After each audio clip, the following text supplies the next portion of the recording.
I'm sure they're thinking. Yeah. I do think that's what that is. Easy. Get the meal. Well, I do a lot of things actually, and probably none of them very well.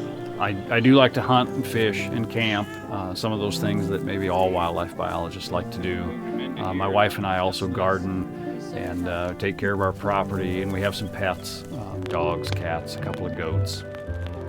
Well, I think growing up on a farm, it gave me an appreciation of the outdoors and plants and animals and nature.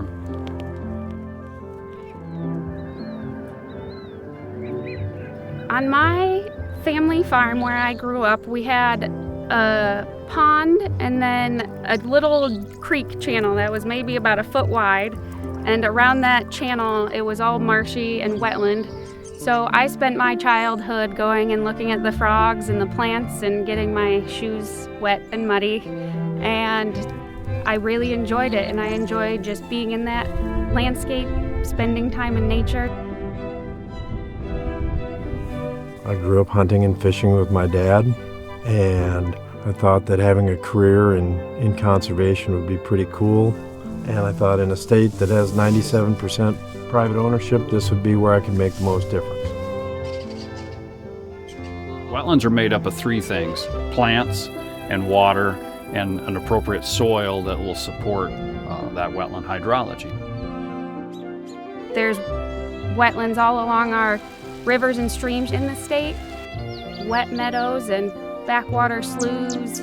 One of our other big wetland complexes is in the Sandhills, where we have a lot of groundwater interfacing with the surface that creates wetlands and small lakes.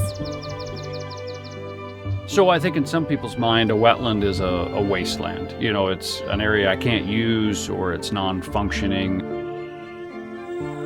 When you look at that list of things that wetlands do and why they're so important, the wildlife that they support, the fact that they provide a place for groundwater to recharge into the aquifer and for water quality to be improved. A really important thing is that wetlands help absorb flood flows. And you think about the ability to go to a wetland, hear the frogs singing, see the birds there, just the intrinsic or the aesthetic value that many people have associated with wetlands. And so it really provides a lot of service to our entire culture and our society. They're pretty valuable.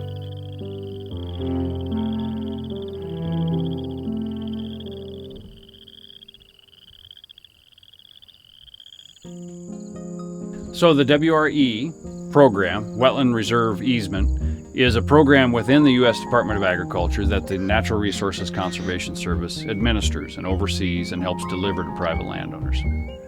It's funding that's available for the restoration of wetlands that are either cropped or degraded or drained historically.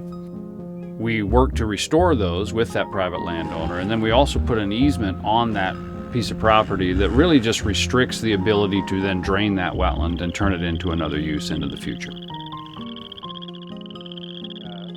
And our role with the Game and Parks is basically a technical assistance role.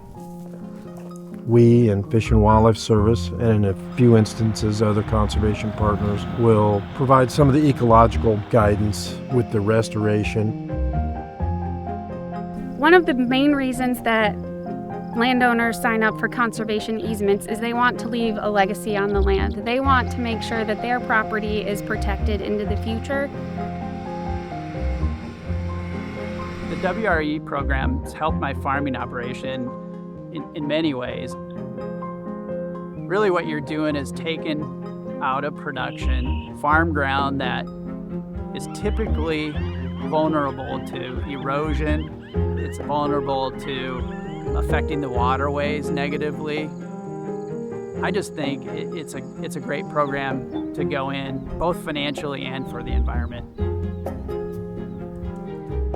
In some cases, ranchers are looking for opportunities to secure their ranch and keep it in long-term protection, try to keep it in grass long-term. So when we place an easement on a piece of property, We take away certain rights and then we pay for those rights. But with the reserved right grazing option, a rancher could retain those rights for a smaller easement payment and then be able to graze it into the future.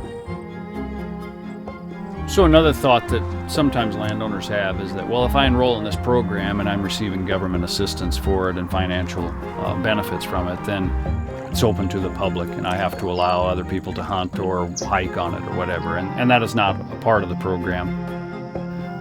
The landowner still retains the rights to control access to that property and can allow people to hunt it or not based on a permission basis. I wouldn't say the process to enroll is all that complicated. The application process is fairly easy. You find the right person with NRCS, you fill out the form, sign your name. But if you are accepted into the program, then the process does take time.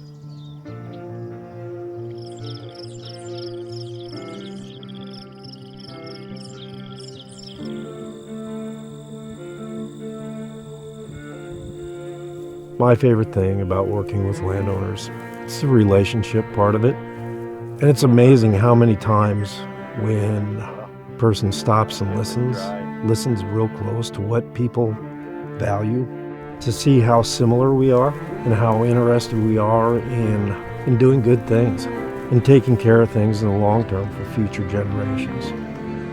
And I can't tell you how many times that semi-random meeting of somebody in their field has over time turned into friendship. So I think for most people, wetlands are special because it provides them something that they're not used to seeing elsewhere. And the other thing I would say is wetlands are so diverse in terms of the plant community and the life that surrounds it. And so it's just this magnet where so many things come together.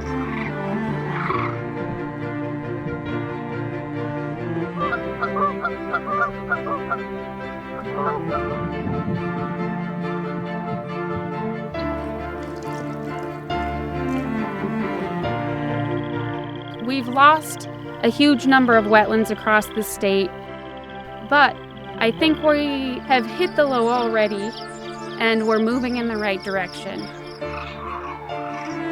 We need to continue to restore wetlands and provide additional habitat and protect them. But I think we are moving in that direction. We're going the right way, but haven't reached that finish line yet.